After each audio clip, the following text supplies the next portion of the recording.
Bonjour à tous, l'éditorial, bienvenue. Le vendredi 23 août 2024, le président du Faso, Ibrahim Traoré, capitaine de son État, adresse un message au monde éducatif burkinabé. C'est à l'occasion de la journée de l'excellence scolaire 2024. Le chef de l'État félicite les meilleurs élèves et leurs enseignants. Il galvanise les autres à plus d'ardeur au travail. Par ailleurs, il appelle l'ensemble des acteurs à réfléchir à une refondation profonde de l'école burkinabé. Bonjour, Chérif. Bonjour Asmao, monsieur, dame, bonjour et bienvenue. Alors, le président du Faso parle d'une refondation profonde de l'école burkinabé. Quelle pourrait être la nature et la forme de cette refondation?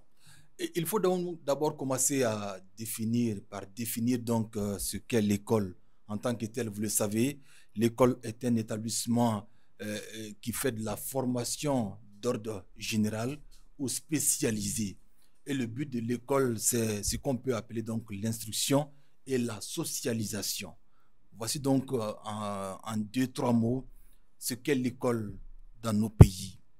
Mais je pense que le président du Faso part très loin en demandant à ce que l'école qui doit élaborer les savoirs sur la base donc de la maîtrise des règles sociales doit transcender nos ambitions pour que donc cette école soit le ferment donc de notre développement, de notre mieux-être. Je pense que c'est important de le dire car vous le savez, depuis belle lurette, nous avons végété dans une sorte, bien sûr, de généralité, parce que l'école, c'est un peu ça présentement au Burkina Faso.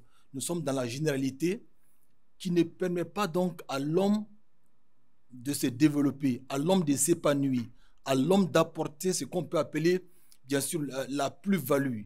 Il faut donc permettre à ce Burkinabé de demain, à l'enfant donc de Burkina Faso de demain, de se poser des questions. Qu'est-ce que je peux apporter donc à mon pays à partir de mes savoirs endogènes, de mes savoirs traditionnels? Je pense qu'il y a des pays qui ont donné des leçons dans ce sens. Quand vous prenez par exemple, j'aime citer donc la Corée du Sud, où le système scolaire s'est basé sur les savoirs endogènes. Et on a développé donc tout un ensemble, bien sûr, de modules autour donc de ces savoirs endogènes. Donc, il faut revoir les curricula de formation au Burkina Faso. Il faut que l'école réponde à nos ambitions et l'école porte les espoirs d'un pays qui se bat, d'un peuple donc qui se bat pour la liberté et son développement. Et que penses-tu? Quelle peut être l'opportunité d'une telle refondation 64 ans, après 64 ans d'accession à l'indépendance? Vous le savez, vaut mieux tard que jamais. On peut donc le dire ainsi, dans un schéma très classique. C'est vrai que quelque part, quand on regarde ce qui se passe, on se poserait la question, où étions-nous donc pendant tout ce temps pour laisser donc les choses se dégrader de la sorte? Je pense qu'il appartient à chaque génération de s'assumer pleinement. Au regard donc de la somme des luttes et des marches, le président du Faso, avec toute son équipe, avec le gouvernement, je pense que le président du Faso a mesuré donc l'ampleur et les espérances, en tout cas, qui se dégagent autour, bien sûr, de l'école burkinabé. Parce qu'on s'est posé plusieurs fois la question, qu'est-ce que nous voulons à partir de notre école? La question, elle est là. Qu'est-ce que nous voulons apporter? Qu'est-ce que nous voulons bâtir? Qu'est-ce que nous voulons projeter pour l'humanité et pour nous-mêmes d'abord? Je pense que ce sont des questions qu'il faut répondre. L'opportunité est là, il faut la saisir. Certes, on me dira qu'il y a beaucoup de choses à faire, mais quelque part, je pense que l'un dans l'autre, on peut donc nous poser la question, qu'est-ce que nous pouvons faire en dehors de la formation de nos enfants? Parce que c'est un peu cela la finalité. L'école, c'est vraiment, bien sûr, organiser au mieux la formation de nos enfants pour la vie active. Et je pense que nous sommes sur le bon chemin et l'opportunité est bien engagée. Est-ce qu'on a les moyens pour entreprendre ce grand autre chantier du capitaine Ibrahim Traoré? Vous le savez, quand on parle de moyens, c'est vrai qu'on ne va pas se lever en 2024, refonder toute l'école, tout le système scolaire en l'espace de 12 mois ou bien de 8 mois. Il n'est pas question de cela. Je pense que la dynamique est enclenchée. Il y a quand même des curricula qu'il faut revoir. Il y a tout un système qu'il faut donc refonder. Il y a les formateurs donc qu'il faut prendre en compte dans le dispositif. Je pense qu'il y a un ensemble d'éléments qui doivent être revus et ça va prendre du temps. Ça prendra le temps que ça prendra, mais je pense qu'il est déjà bon d'engager le processus, d'engager la dynamique et c'est ce que le président du Faso a essayé de faire comprendre à l'ensemble des Burkinabés à travers cette célébration de l'excellence scolaire. Vous savez, sur la toile, nous surfons un peu sur les réseaux sociaux. Il y a ces commentaires quand même camouflés qui estiment que le président du Faso disperse ses énergies au lieu d'une concentration pour la reconquête du territoire national. Que dis-tu à ces personnes?